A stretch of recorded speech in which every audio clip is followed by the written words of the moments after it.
Hey there. Hey.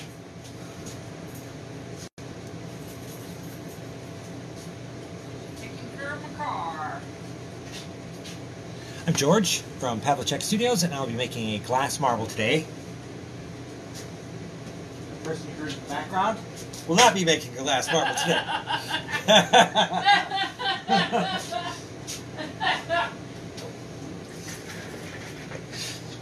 Someone's making a glass marble at least. That's cool.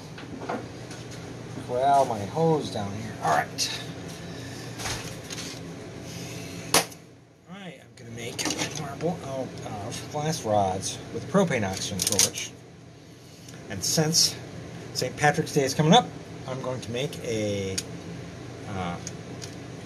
sort of my flower design, only it's going to be a 4-leaf clover.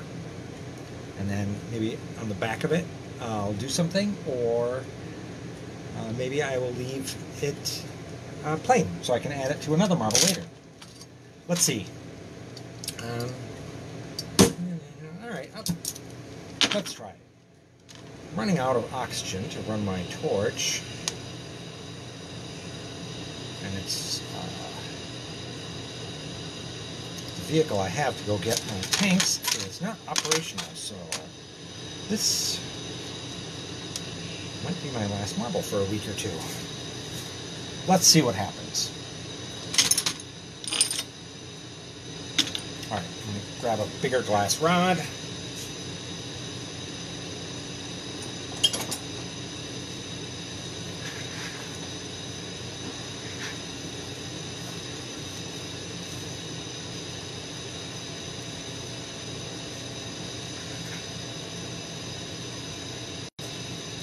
So the marble is going to be made off of a large clear glass rod. I'm going to get a gather on the end, and then I'm going to flatten it, and then I'm going to squish it so I have a bigger disc to draw on. I'm going to draw it on two-dimensionally, and then I'm going to turn it inside out and have the flower bloom.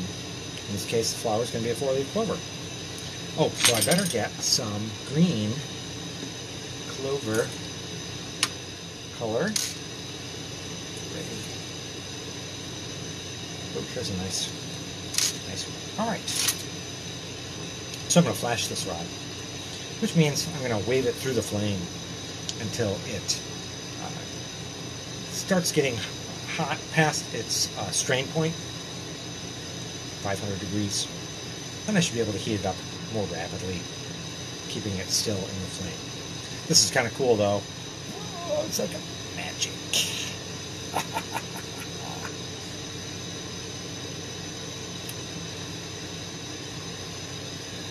Let's see, can we move this a little bit? Like that. There, it's not. Alright, let's go back to flashing it. Let's take a little while.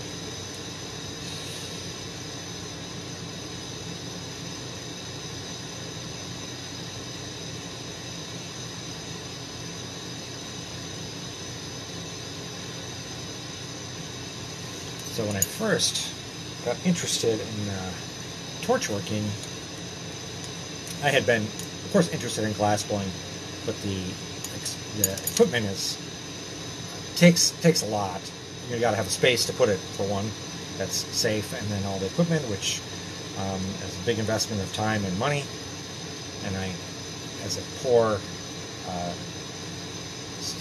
student, I could not do that, so I always did stained glass because you can do that fairly low key.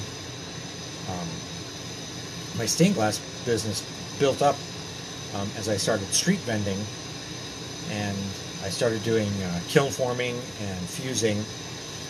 And one year, my stained glass supplier, by which time I had a stained glass supply shop, started carrying lamp-working rods. So at the time, you could work Pyrex rods, but there weren't really any colors yet. You could do clear. There were some colors. The palette was very limited, and you could fume gold and silver. But the soft glass had a really nice color palette, and so I thought, oh, I'm going to try it. Always wanted to do glass blowing. So I bought, some, mixed it in with my stained glass orders. And then after the shop would close, I would go in the back room, and I cleaned up a spot and had a little plumbing torch that I found burned hot enough to actually melt the glass. And so I was making little teeny tiny beads for a couple weeks. And then I switched to MAP gas, which is an acronym. I can't remember what MAP stands for, but it burns hotter without oxygen. Very noisy. Smells terrible. You got to have great ventilation, of course, because it makes some sort of toxic byproduct. So I used that briefly, another couple months. And then I was right, my stained glass supply shop was right down the street from a welding shop. And so I thought, I'm going to get an oxygen propane torch. And let's see what's available. And so I was using a northern pipe that Pyrex people used. I used propane and oxygen, and it melted those glass Moretti glass rods that I was getting from my stained glass supplier really slick. And so my beads were getting bigger. Everything got clean immediately. Since I was working with propane oxygen, I could adjust things and fiddle and experiment. And so I started experimenting with the tips, and I was able to start making some small stuff offhand. When you first start doing it, everything was on a mandrel, which was a stainless steel rod. And I hadn't quite figured out bead release yet. No one else was doing beads at this time, so I used kiln shelf wash from the pottery supply. And that worked pretty good. And then I used just fiber blankets to cool things slowly, because I did not have an annealing oven. But anyway, back to the propane oxygen torch. I started getting a broader tip, and I was starting able to make marbles. But I could not, anything over like 5/8 of an inch would just break because I couldn't anneal it. I could cool it slowly and get lucky that way and keep them. But I really wanted to make bigger ones for kaleidoscopes. That was like my goal. So I finally took one of my fusing ovens and adapted it as an annealing oven. And later that year got a Nortel minor propane oxygen torch, which was geared towards doing soft glass work and has a broader burner, and was able to start making marbles at up to about 3/4 to 7/8 of an inch, and annealing them in that oven. And that was great. And so then I started making marbles for kaleidoscopes and so forth. I don't know what got me on that story. Other than, I know what I was going to say. Doesn't matter now. No one cares. So, now I've made this big flat disc. Look at that. Now I'm going to draw on this part of the disc. I'm going to draw my 4-leaf clover. And then we'll turn it inside out and make it bloom up into the disc. Boring, right? We'll see. I'll make it cool. So yeah, glass blowing, I always thought it's kind of meditative. Sort of slow motion, relaxing. So I'm going to shape the leaves a little bit by, instead of making dots or dashes, make a little more exaggerated leaf shape.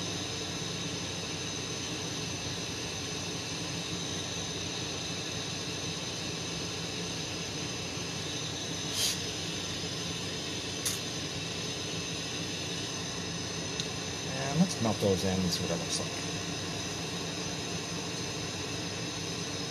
I think I might want to even make a little contrast for the color on part of the. So look, I've made several leaves. And it's a tiny secret leaf. Smaller. Disappeared. You'll know it's there, because I told you.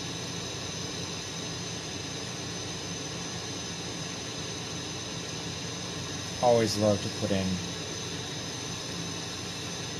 little things that will escape the casual observation. But I could go back and say, oh look. I remember doing that.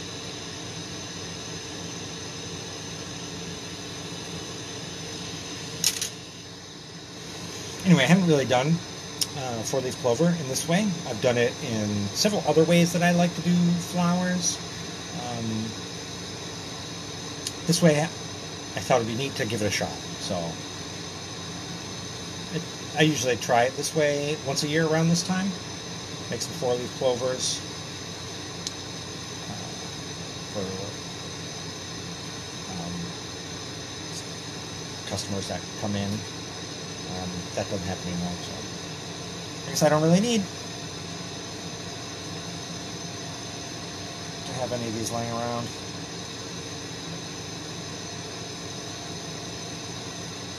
Alright, so now that disc is starting to cup shape. It's flat and it's falling down. So it falls down, and reflatten it. And then the design I've drawn has already shrunk, because this came out and stretched and I flattened it. And so I'm turning this disc slowly inside out. Not really rotating it a lot, but I'm moving it a little bit. It's convecting. Let's cup and push it one more time. Cupping and pushing, that's what I like to call the motion I'm doing to turn this disc and flip it around for an inside-out technique or an implosion technique.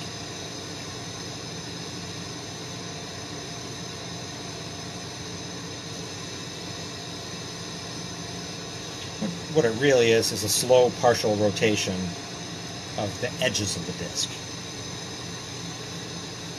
That doesn't sound cool as inside out or implosion though. Probably more accurate.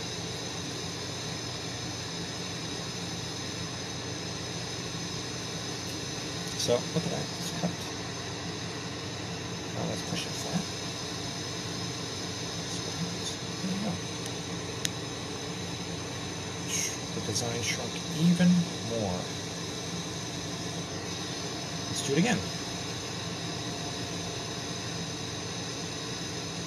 Those were pretty big cups and pushes. You can do them big the first couple times when you got that big flat disc that you initially draw the picture on.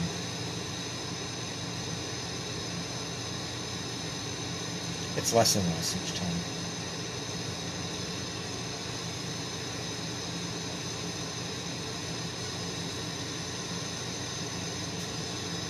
Now, you can look at it from the side and see it's starting to come up.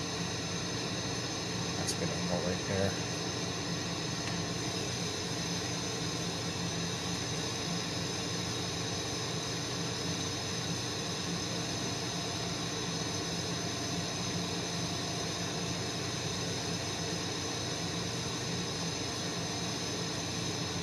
Something kind of nice about working with the big rods for a larger gather in this regard. There's a lot of drawbacks to it too, especially for soft glass. It's temperature sensitive and shocky, and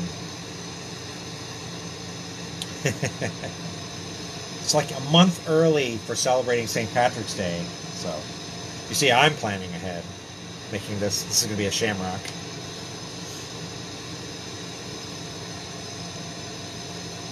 But I usually, if I don't start planning like 2 months ahead for a holiday, I'm going to miss it when it starts rolling around. Time just flies when you're trying to take a product from idea to development to ready to sell and get it sold before the holiday so people can enjoy it on the holiday. 2 months is almost too close. I actually have like stuff for holidays in boxes upstairs, and so I look at them in advance, and you know, they say preparation is something that's probably nice. I don't know. Anyway, it hasn't worked out for me usually, but if I do make some, like shamrocks or something, or hearts for Valentine's Day, or lilies for Easter, or whatever, I just make them and set them aside. So instead of having to make them when the next holiday rolls around, I just like have some. If I ever remember to get them out.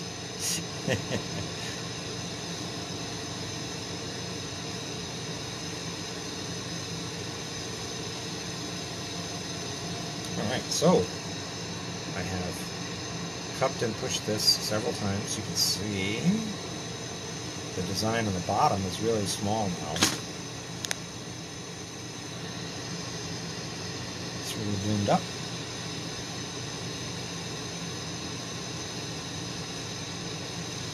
Now I want to form this more into a ball. So make a smaller cup and push and let it come down into more of a sphere each time instead of remaining so disc-like.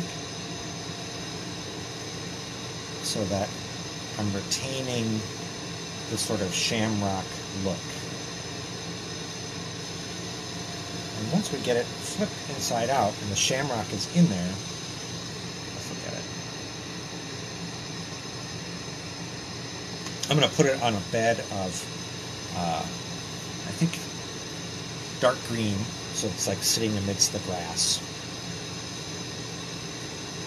If I was going to use this flower that I'm making as part of something else, I would pull it to a point and remove glass until it was just the flower alone floating in, or the leaf floating alone in the clear glass. I don't usually do that because I like it to look like it's sitting on the ground, maybe with a hint of something behind it, a suggestion of something. You know, color out of focus, maybe suggesting that there's others of its ilk nearby. And then on the back, something simple but suggestive of the design that's the focus on the other side.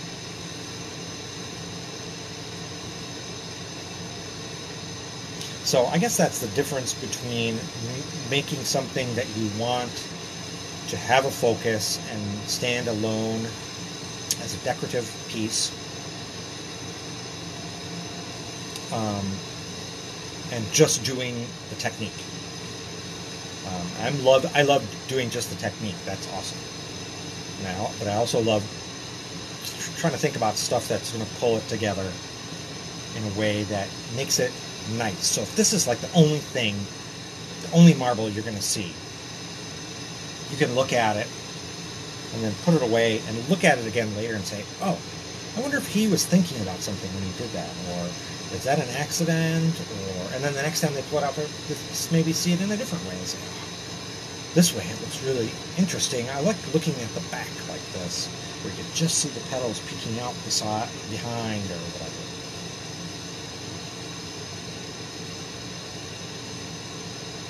I don't know. Just having fun with it. Alright, let's close this up. Look at how that doesn't look anything like a shamrock. It's ruined. We'll work with it anyway. So I'm just going to close that little design bit that's left on the end by letting all this round up and round over. It's like I don't want to turn it inside out anymore. So let it close up. I'm going to tweeze some glass out and clean up that attachment point. And then we'll put it on its resting place, its little bed of green grass.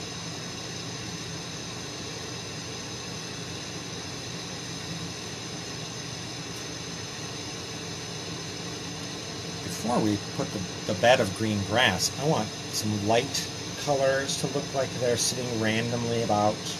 Maybe other little clovers that aren't what you're actually looking at, but you're seeing, you know, on the periphery of your vision. So let's do that too. We'll first flatten it out a little bit, or round it out so I can get that shamrock to a point. If it's where I want it now, and I think flattening is going to like mess up my design, you guys don't care about this. I should probably not talk about that. I'm going to do something to it. Look at that. And it's going to look like this.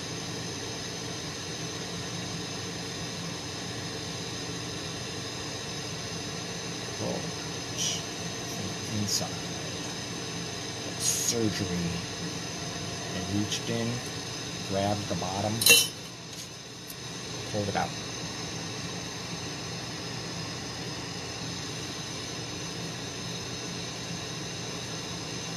Now I'm going to melt it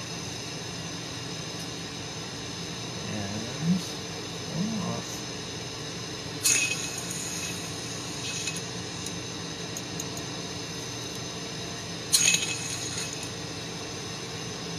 Maybe take off a little bit more. I got some of the actual color poking out through the clear on the bottom. Let's get a magnifying glass there.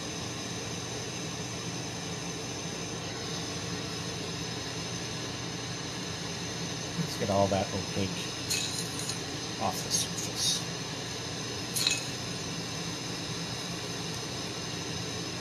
And you could justifiably say, oh, but aren't you just going to put opaque glass back on there? And I'm like, well, yeah. But look, now it's just the shamrock floating in the clear. So boring, right? So we can fix that. Let's mess it up. Make it more complicated. Oh, it's so perfect right now. I just want to look at it. No. Break it. We made it. We'll break it. Tell you it's right when we're done. What do you think of that?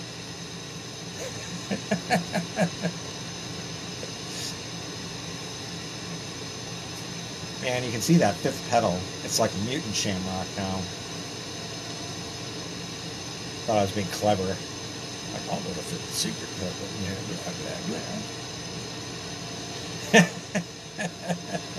Well, that's what happens when you haven't made shamrocks in a while. Alright, so back to what I was saying.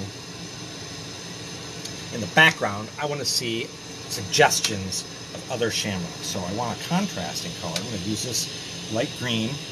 I'm going to make some green dots, and I want to put them like in a dispersal pattern, but not in a mathematical or a geometric pattern. A pattern of nature, something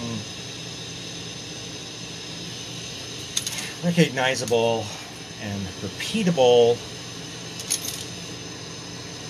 in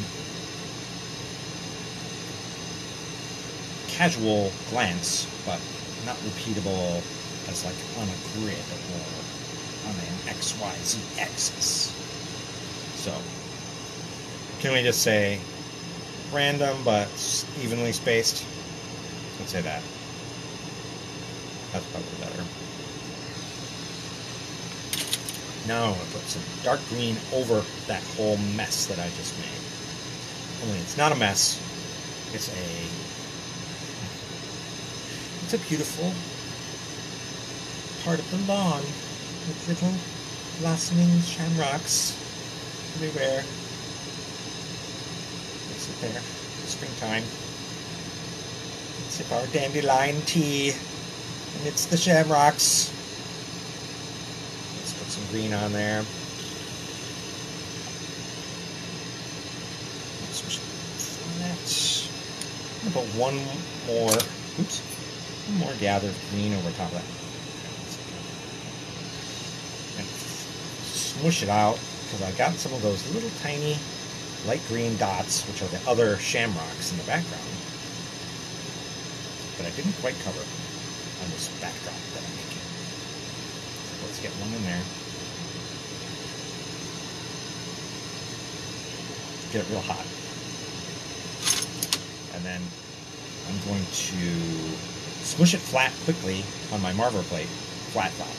Then I'm going to go into one of my hemispherical graphite marble molds, approximately the right size, and push those edges over the edge of that first disc gather. So let's get it all hot. Go flat and then push it over. And you can kind of see the lines where I did that. No big deal. However you want to do it. Is that nice?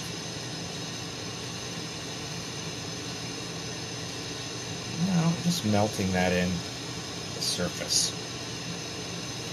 And because the backdrop is dark, I'm going to go back to my light green and put some little doodly details on there. I can even put a whole shamrock in there. Let's do that. That'll be cool. I'll draw it on there, and then maybe do a little pick work on it. Get it a little more shamrocky looking. That's the technical term, shamrocky. In fact, I think I want to start with a slightly bigger dot for each of the shamrock leaves. Just working on the fly here. It's off the cuff. We don't know what's going to happen. It's going to be a marble at the end, I hope.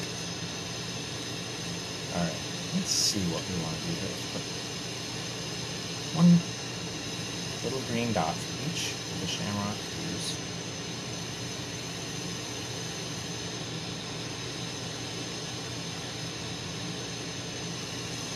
They're slightly different sizes, so it'll look natural.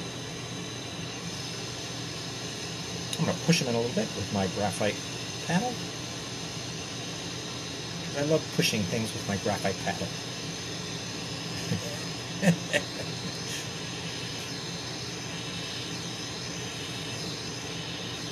You know, why work glass if you're not going to smush it around? See, I smushed it around. Cool. Now that it's just dots, here, let's put the magnifying glass. Wow, look at that. Now, let's find my pick. Here it is. Highly technical pick. This metal, pointy, little bend on there. You make these yourself. You can buy them for $1 million too. I just like to find stuff like at a garage, whatever. That's where the inspiration happens. You buy a tool to do a specific thing. That's nice, but you don't really fully own that process. You're doing someone else's process.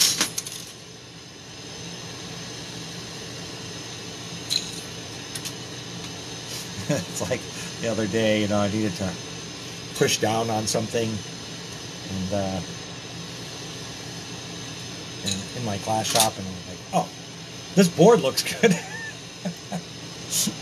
I use that board like 400 times. 400 times in 400 different processes.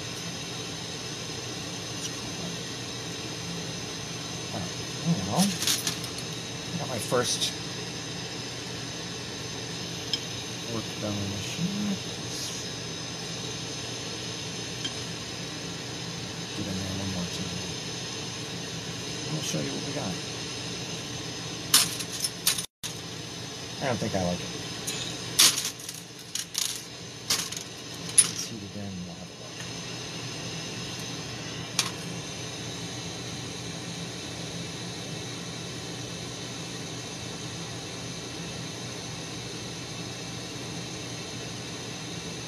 Kind of looks like a fleur-de-lis. Let's go back and see if we can fix it one more time.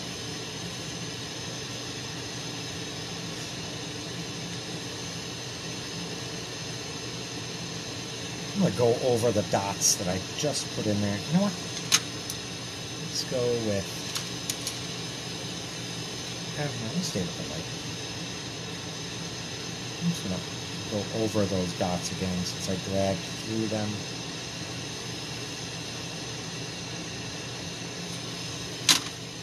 Let's try that again. Just sort of make a second layer over the first one. And I'm just going to heat up one little petal at a time.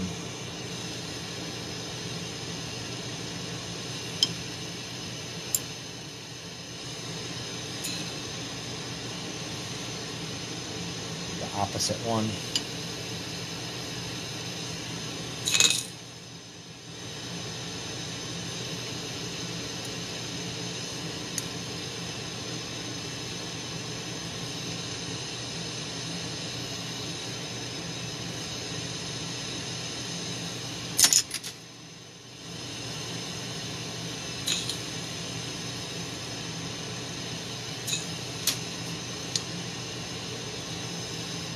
No, it didn't come out very good.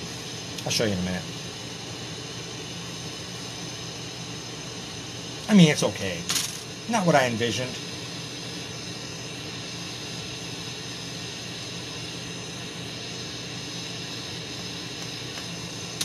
You know, if you do something and it doesn't come out the way you envisioned, but you remember the way you did it, and you remember how it came out, that's in your bag of tricks for later. You can keep trying to do it the way to get to your vision, but sometimes you need like 100 different ways in your bag of tricks, past techniques, past experience that you can draw on. You can say, oh, I want to do it this time instead of coming in totally cold and not having any techniques. I've got like 50 things I can draw from. I'm going to take this way and this way and this way and go squish them together and then pull them back apart. And maybe that will get me closer to my visualization.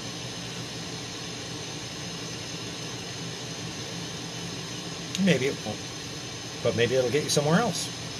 Cool. It's certainly true, too, that you can take like those 3 ideas that you had and squish them together and pull them back apart and come and, you know, get another 9 different ideas out of that to do something else.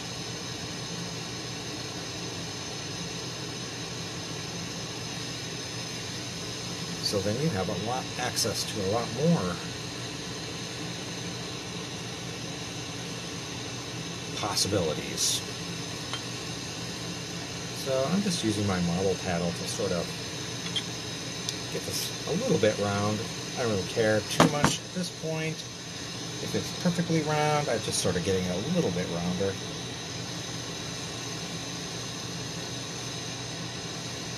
I'm improving the shape on this side. I don't have to achieve perfection on the first pass, but it was funky and pointy shaped, and it got a little crooked because I was talking too much while I was doing design work. Simple design, I should have been able to do it while I was talking to it. Oh well. So let's heat it. I'm heating it all back up right now. I'm going to have another run at improving the shape. Get a little more spherical on this unattached end. You can see my big rod is cracked. So before I was talking about sometimes there's drawbacks of using the clear rods. You know, as cool as they are, using a nice big clear rod like that, there's drawbacks too. See, it just broke right off. So now I'm going to quickly heat up a steel rod, and I'm going to get this rod end in the flame. Oh, and I can see I didn't put the filter on the torch today, or the camera. That's this plane. So there is our marble on the end of the cracked rod, on the end of a steel hunting.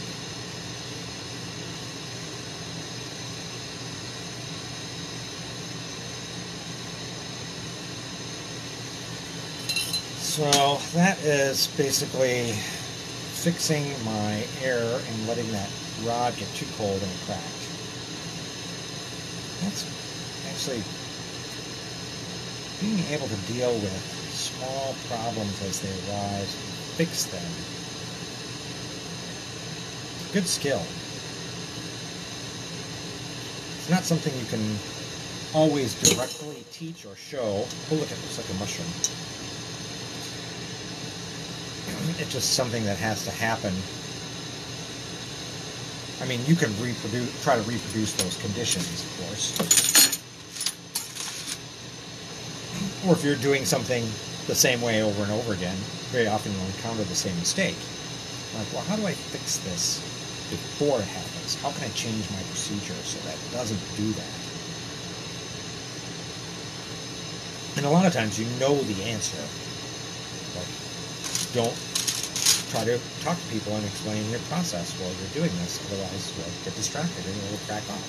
Like, well, I can't do that thing.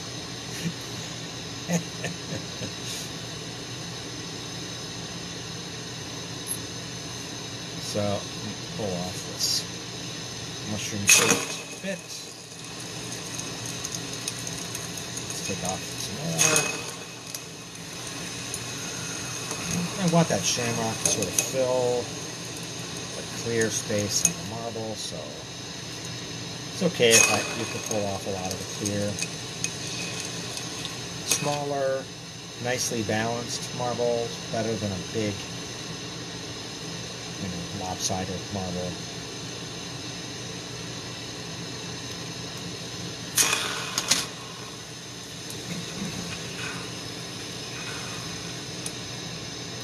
And this marble is very crooked right now. I dare say it could easily become something other than a marble.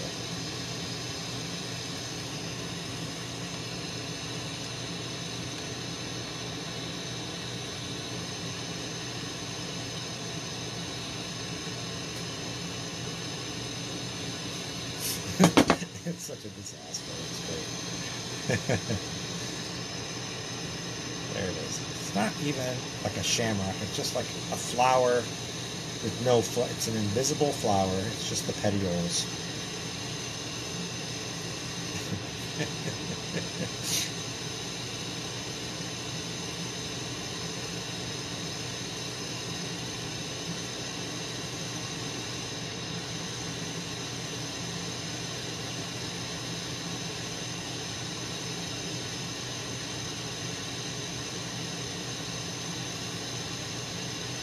So now I'm just trying to improve the sphericalness. We already got a little bit better.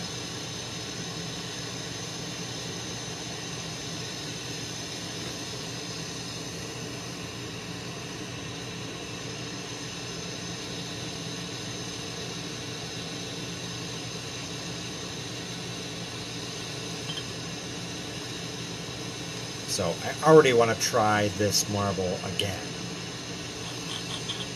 Just because I think I can make it come out a lot better like this. Although it's kind of neat to see just the plain green, the flowers. The backside I messed up, so I'd need to go back and fix that.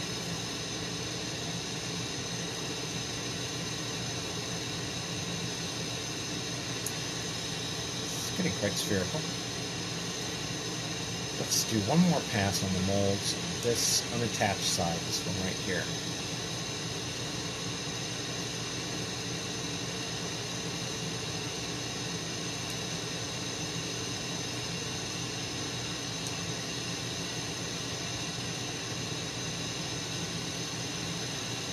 So, blabbing on about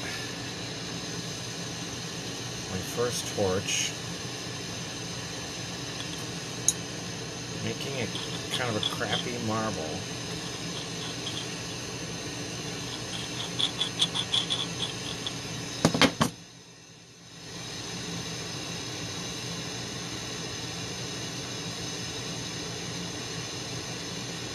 That's probably a pretty good demonstration right there.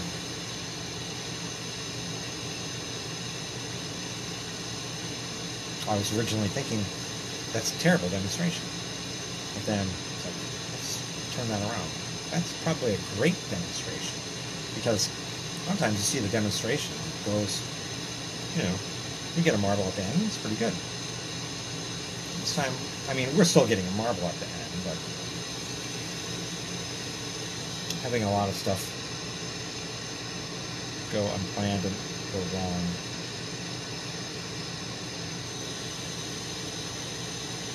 I didn't have a plan. I mean, I knew I was going to make an inside-out shamrock, but I hadn't visualized getting my Cherrywood marble panels. Can you guys see that? There it is. Whoop.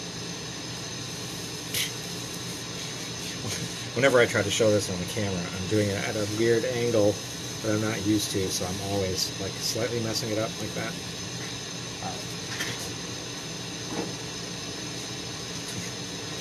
My paddles are in the water way back over there, so I guess that's I'll use it one more time, but I have to get up and walk around to get it. I've been doing a lot of this piano repurposing this past week, so my mind was sort of elsewhere.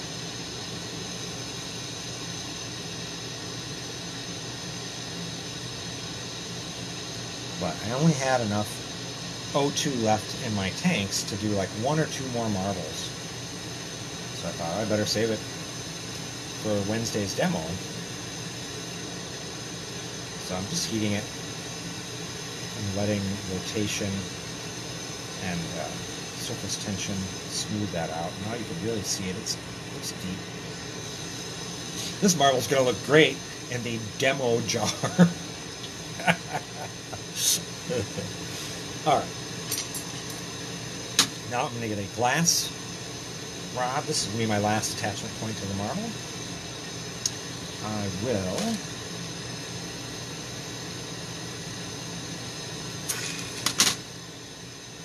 just getting some of the dirty glass off the tip. When I say dirty, I just mean it had cracks and stuff in it, and so little tiny bubbles were trapped. So I'm going to heat that little pencil point, touch it to there.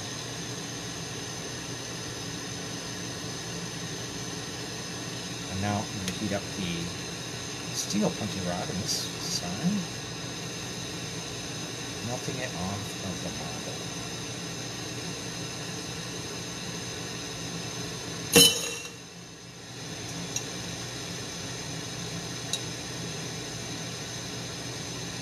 So yeah, this the petals look so deep. You can see all the way to the bottom. It's like a Vortex marble, which I don't do Vortex marbles generally because everyone does Vortex marbles.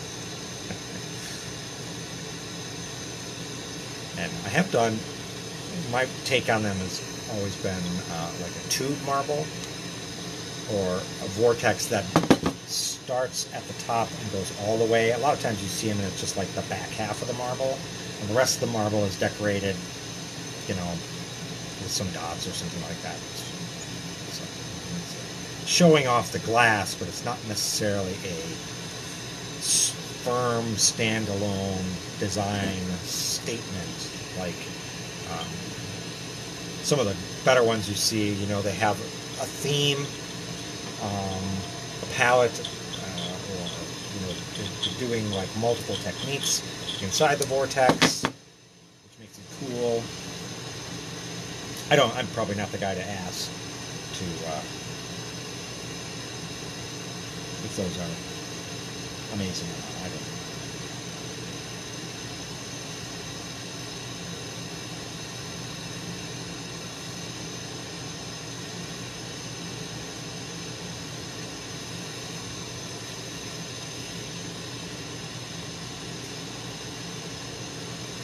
Alright, so there is our Shamrock. Let's go with this.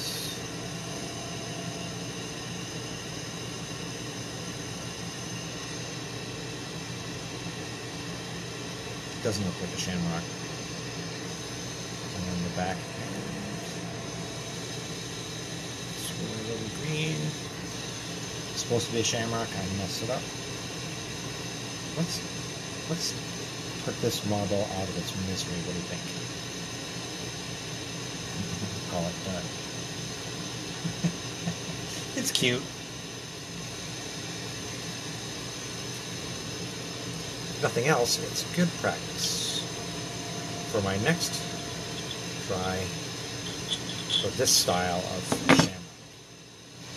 I can do a couple others that have come out more consistently nice, two-dimensional, and then also a raked leaf one, which is a bunch of layered cones. That one's very time-consuming. I couldn't really demo it without making it as crazy, or I'd have to have like some pretty good stories ready.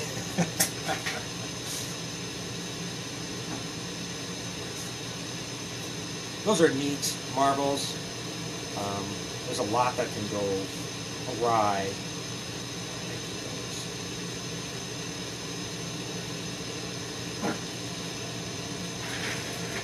All right, so there it is from the back. This from the front. There we go. It's more like an iris or a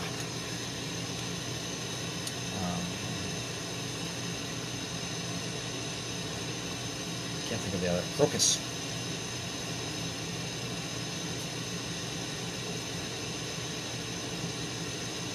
So I thought when I was looking at it in the magnifying glass, I was seeing some ripples on the surface. So coming back to the fire to polish those out.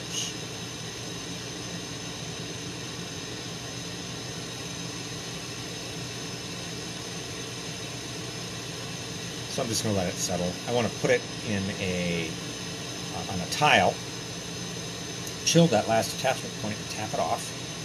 But I want this part to be cool, so that when I do tap it off the towel, I'm not causing any indentations. So I'm just giving it a minute to calm down, cool off. All right, I think it's ready now. Chill, tap it off, and then come back and get this torch and polish that end with the flame.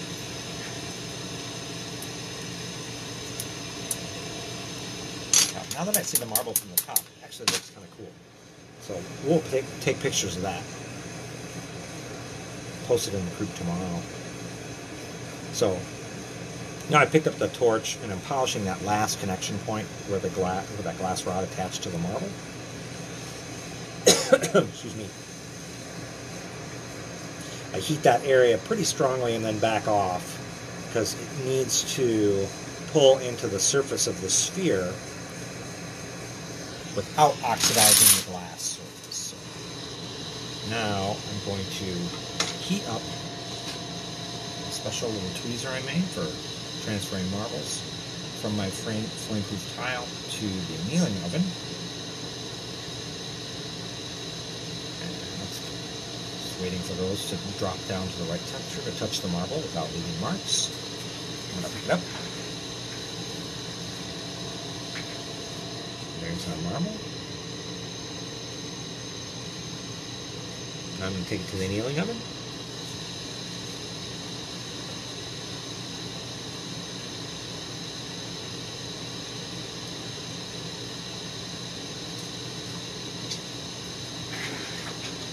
And I have an old style dial rheostat on my annealing oven, so I was just verifying the temperature while I was over there. I'm trying to keep it at 960 to 980 degrees for about an hour.